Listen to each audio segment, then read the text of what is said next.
Olá, estamos iniciando mais uma edição do Consumidor em Pauta, um programa com a realização da TVE. Se você, telespectador e telespectadora, tem dúvidas na área do direito do consumidor, na área do direito do trabalho, na área do direito comercial, na área do direito imobiliário, na área de família e sucessões e na área de previdência, é muito fácil. Você envia a sua dúvida ou o seu questionamento para o nosso WhatsApp 51985946773 ou, se preferir, para o nosso e-mail consumidorempauta@tve.com.br. No programa de hoje, a nossa pauta é a defesa do consumidor. As perguntas e questionamentos ligados a esse tema vão ser respondidas pelo nosso convidado, Dr. Alcebiades Santini. Seja bem-vindo. Muito obrigado, João. Vamos então para a primeira questão que foi enviada pela nossa telespectadora Adriana. Fiz uma compra em site falso e perdi dinheiro. Tenho algum direito? E pergunta mais ainda, Adriana, existe possibilidade de recuperação dos valores pagos? Ou seja, Santini, comprou num site falso, portanto perdeu dinheiro e pede a tua orientação para saber quais são os encaminhamentos aí, como resolver. Adriana, isso é normal, não, né? São alguns cuidados que a gente deve ter, principalmente como a incidência de compras online predomina e está crescendo geometricamente, até porque tem facilidades e tem vantagem também no preço, etc. A gente tem que ter alguns cuidados, né? Tanto na plataforma quanto no site, né? Fazer uma investigação primeiro, né? Tendo dúvida, pergunta para alguém que domina mais essa parte de tecnologia, verificar se aquele site ou aquela plataforma ou ambos, né, tem alguma segurança. Entra no Reclame Aqui, no consumidor.gov.br, verificar primeiro se aquele dois segmentos não tem denúncia. Isso já é uma segurança. Se tem endereço fixo, CNPJ, confere tudo primeiro. Mas a Adriana provavelmente tenha feito ou não tenha feito, e isso é normal, as pessoas, né, muitas vezes entrar numa oferta que o chamativo é de preço, né? Compra por impulso, né? O preço é vantajoso, e aí, depois que ela fez e pagou, né, confirmou que era um golpe. O que a Adriana tem que fazer? Primeira coisa, BO, Boletim de Ocorrência. Ponto. O artigo 7 do Código de Defesa do Consumidor responsabiliza solidariamente os dois atores principais na transação online, que é a plataforma e o site. Ela pode e deve fazer isso aí e acionar judicialmente para ver se tem alguma chance de recuperação. Fez o BO, denuncia na Delegacia do Consumidor, na Polícia Civil, na Polícia Federal, coloca no Reclame Aqui e coloca no site do governo, do Gov. Consumidor.gov.br. Porque se ela não vai recuperar, ela está ajudando a outros consumidores não caírem nesse site que é falso. Então, Adriana, lamentavelmente, é uma situação difícil, né? Se ela pagou com um cartão de crédito, não de débito, ou um cartão virtual, ela tem ainda a chance, através da operadora do cartão, fazer o reconhecimento, o não reconhecimento daquela compra. E com o BO justificando por que ela pede a suspensão da não cobrança. São essas as dicas que a Adriane ainda pode lutar e ser proativa com os demais consumidores. Tá certo. A próxima questão foi enviada pelo nosso telespectador Arthur. Fiz compras num estabelecimento comercial. O vendedor se recusou a emitir nota fiscal. O que posso fazer? Perguntou o Arthur. Arthur, dia 10 de novembro é Dia Nacional da Nota Fiscal. Dia 10 de novembro, Dia Nacional da Nota Fiscal. Comemoramos, então, já há um bom tempo. É por isso que estou falando, exatamente. É obrigação legal do fornecedor não precisa o consumidor solicitar nota fiscal. É obrigação do fornecedor emitir nota fiscal ou cupom fiscal, que é a única prova e garantia que o consumidor tem para exigir, digamos assim, reparos, conserto, etc., ou troca ou desistência da compra. Então, o que o Arthur tem que fazer? Imediatamente denunciar esse fornecedor à Receita Estadual, sim, porque é sonegação de tributos estaduais. Então, primeira coisa que o Arthur tem que fazer. E aí, o artigo 6º e 31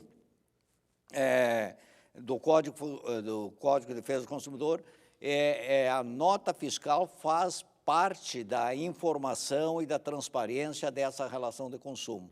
Então, esse fornecedor deixou de cumprir a sua parte, então tem que ser denunciado, né? Principalmente quem fiscaliza é a Receita Fiscal, porque está sonegando tributo que é uma receita que é socializada em serviços essenciais para a sociedade. Então, Arthur, faça isso aí e coloca, inclusive, no PROCON uma denúncia e no Reclame Aqui, gov.consumidor.gov.br, para saber que aquele fornecedor não respeita o consumidor e está ainda sonegando uma obrigação legal que deveria ser o recolhimento de tributos.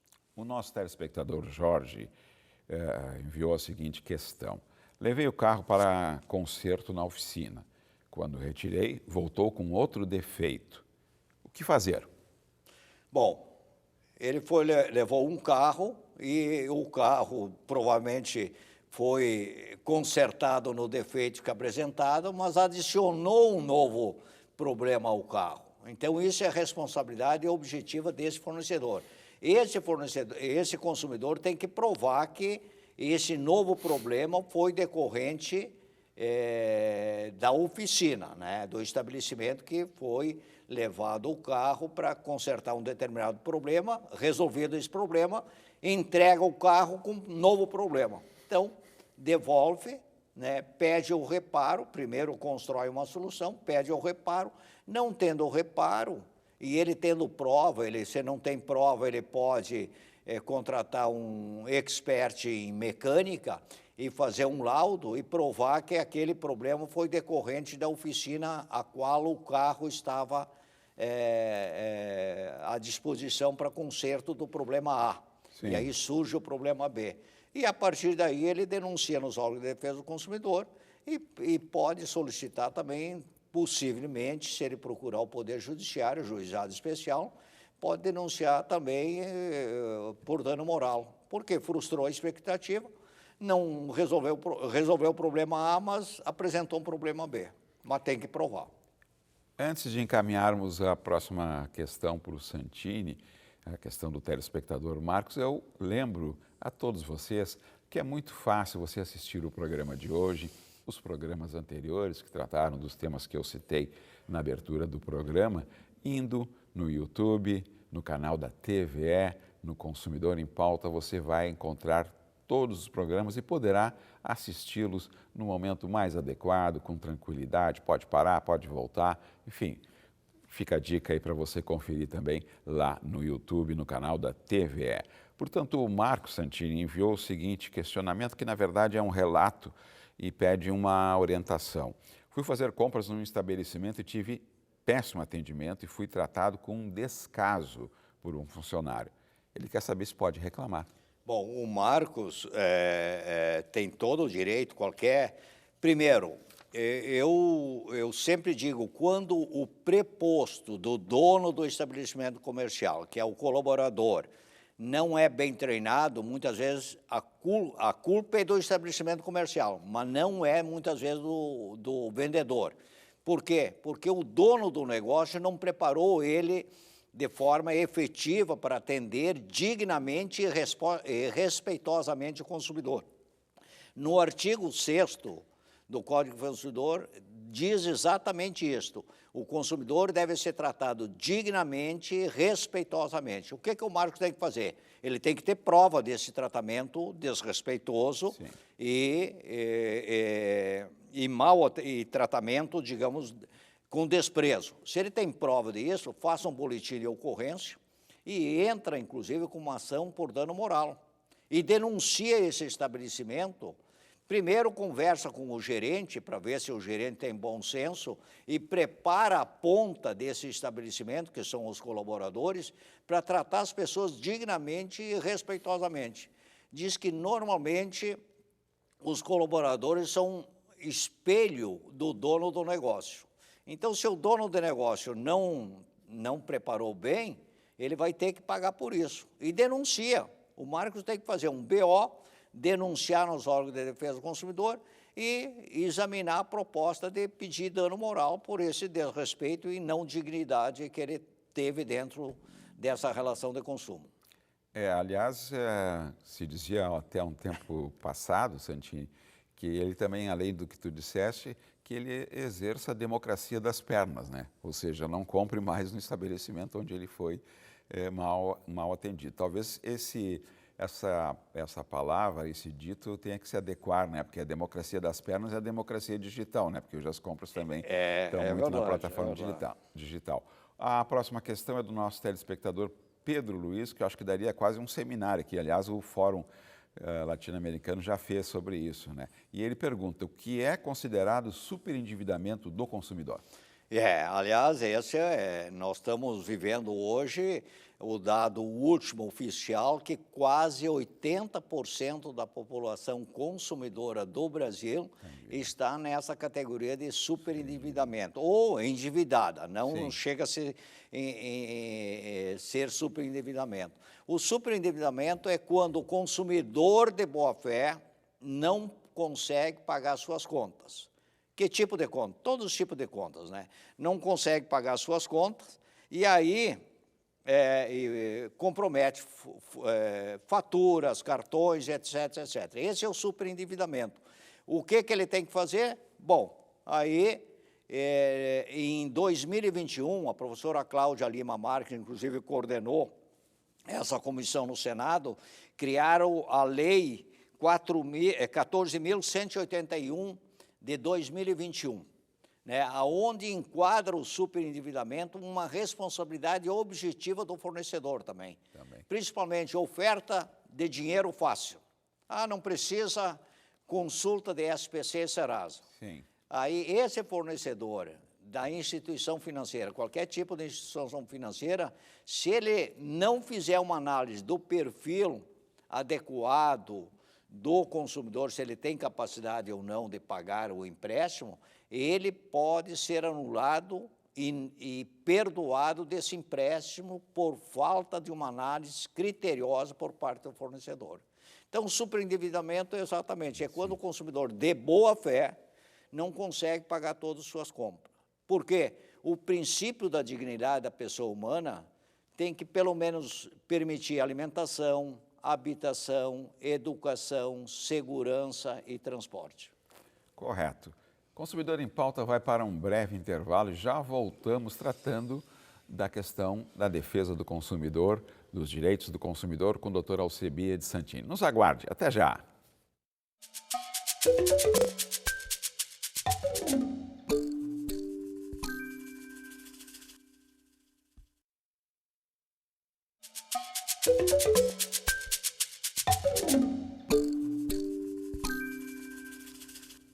Estamos de volta com Consumidor em Pauta, um programa com a realização da TVE. Se você tem dúvidas ou questionamentos na área do direito do consumidor, que é o tema do programa de hoje, ou também se tem nas seguintes áreas: direito imobiliário, direito do trabalho, direito de família e sucessões, direito previdenciário e direito comercial, você vai poder enviá-la para o nosso WhatsApp, 51985946773, ou, se preferir, para o nosso e-mail, consumidorempauta@tve.com.br. Estamos recebendo aqui o Dr. Alcebia de Santini, que está respondendo, portanto, essas questões ou dúvidas que foram enviadas no tema do direito do consumidor. E a próxima pergunta tem correlação total com a pergunta antes do nosso intervalo. A pergunta é do telespectador Marco Antônio. Quais são os direitos do consumidor superendividado? Bom, Marco Antônio, na Lei 14.181 de 2021, quando o consumidor de boa-fé não consegue pagar alimentação, moradia, habitação, saúde e transporte, ele tem que questionar isso, né, porque é o princípio da dignidade humana, de uma forma extrajudicial ou judicial com os fornecedores, né? A ideia hoje, aqui no estado do Rio Grande do Sul, e quase todos os estados, existe a mediação e a conciliação pré-judicial, que é extrajudicial. Então, o que ele procura, por exemplo, aqui no Tribunal de Justiça, no Foro Estadual e alguns movimentos sociais, fazem essa aproximação de todos os fornecedores que têm crédito junto a esse consumidor de boa-fé, reúne todos, sentam ao redor de uma mesa e tenta construir uma solução que seja factível e pactuada entre todos e com o consumidor, para que ele não tenha nenhum prejuízo e consiga sobreviver dignamente. Não tendo solução no extrajudicial, o que o Marco Antônio pode fazer é procurar judicialmente. Aí, judicialmente, através do juizado especial, conforme o montante, ou justiça comum, aí o juiz chama o mesmo procedimento, todos os fornecedores, e ele determina. Se não tiver uma conciliação nessa fase, ele determina uma solução que seja justa para esse consumidor de boa-fé, que continua tendo dignidade e o direito de consumir produtos e serviços dentro da necessidade essencial de qualquer ser humano. A próxima pergunta também está relacionada, Santini, com o tema do superendividamento, do superendividado. E a nossa telespectadora, Luísa, ela gostaria de saber, portanto, ainda em relação ao mesmo tema, ela pergunta: quais tipos de dívidas podem ser incluídas no processo de superendividamento? A Luísa está certo, é bom especificar porque tem alguns tipos de despesas que não são incluídas. Todas as despesas de carnê, faturas, vinculada a prestações, que seja de saúde, de moradia, de educação, transporte e alimentação, para consumidores que contraíram essa despesa de boa-fé, são cobertas. Não é coberta nenhuma despesa, por exemplo, assim, de um empréstimo imobiliário, porque tem a garantia do próprio imóvel. Não é inclusa o tipo de despesa que, por exemplo, que foi usada pelo consumidor de má-fé. Porque, como a gente já disse aqui nesse programa, que na relação de consumo tem mocinha e bandido dos dois lados. Então, esses não são incluídos. E empréstimos empresariais também não são incluídos. Mas todos os outros tipos de despesa que trata de uma sobrevivência digna e respeitosa do consumidor podem ser incluídas. Mas eu fico, antes de passar a próxima pergunta, Santini, eu fico pensando, quando tu referes com precisão quais são as dívidas, né? Aí me veio à tona, a pessoa tem um endividamento lá com luz, com água, né? E ele telefone, energia. Telefone, luz, água, telefone, energia, né? A pessoa não tem mais condições de pagar. Então, de novo, só não está na pergunta. Perfeito. Aqui, mas só para fins de entendimento, compreensão do macro tema, que é esse do superendividamento, tá? Aí a pessoa está lá com dívida de água, de luz, de telefone e não consegue pagar. O que vai acontecer? Em 30 dias ele é cortado. Quanto esse processo de ele ir buscar um amparo judicial para provar que ele não tem condições, o consumidor não tem condições de cumprir aquela dívida, isso na prática funciona? Porque há uma diferença de tempo, quer dizer, o sujeito está lá, a pessoa está lá com a família, não consegue pagar a luz, não consegue pagar a água, perdeu o emprego, né, já não tem mais renda nenhuma, e a luz é cortada. Aí ele vai recorrer à legislação que permite ele ser, não sei se é a expressão correta, né, de ser... tratamento digno, né, de digno, ser isso. humano, de Isso. um serviço essencial e indispensável. Mas como é que isso na prática... Isso acontece, é um Mas, nesse acidente tempo- que pode acontecer, o cara perdeu o emprego ou perdeu parte da receita que vinha faturando mensalmente e criou uma situação, digamos, que não estava planejada, né? Isso ocorre. Primeiro, tem que identificar se aquelas despesas, claro, essas despesas essenciais não tem como não ter boa-fé, são despesas contraídas dentro do princípio da boa-fé do consumidor. Ocorre isso, a primeira situação é ele procurar o fornecedor, antes de qualquer situação. Ó, vai lá, justifica, quero repactuar. Tem uma tese que servir, por exemplo, a energia elétrica, que é o mais essencial, eu acho, que a água ainda a gente tem alternativa de buscar com vizinho, etc. Mas energia elétrica, digamos que eu tenho uma pessoa que não pode ficar sem energia elétrica porque tem medicação, a qual essa medicação tem que estar no refrigerador, por exemplo, na geladeira. Então, tem uma tese que não deveria ser cortada. O que ele tem que fazer? Procura o fornecedor no primeiro momento, não tendo solução, imediatamente tenta buscar uma conciliação extrajudicial, que aí os órgãos de defesa do consumidor fazem, o PROCON, o Ministério Público, o Foro de Porto Alegre, o Poder Judiciário como um todo. Aqui o Tribunal de Justiça tem um comitê, inclusive, de mediação e conciliação. É isso aí, né? Não tendo sucesso dentro do prazo essencial, né, que ele ficou, ele pode entrar com uma ação pedindo uma liminar, né, uma decisão antecipada para a religação imediata, até que se discute o mérito. Então, mais ou menos isso. E se ele entra com pedido de liminar, o tempo é rápido, é despachado. Aí tem que contratar um advogado, com certeza. E é rápido isso? Não? Sim. Quando tu entra com uma liminar, o juiz tem que determinar isso em poucas horas, né? 24 horas. E aí ele pode determinar a religação, por exemplo, de um serviço essencial, que é o mais complicado, não é, muitas vezes, imediatamente. Depois se discute o mérito. Lá na frente vai se compor uma solução que atende todas as partes, ou conciliada ou determinada pelo juiz. Esse tema realmente, até como nós tivemos muitas questões aqui no programa de hoje, esse é um tema que tem uma complexidade na sua, sem querer fazer adicionar uma palavra para rimar, né? Uma rima, né?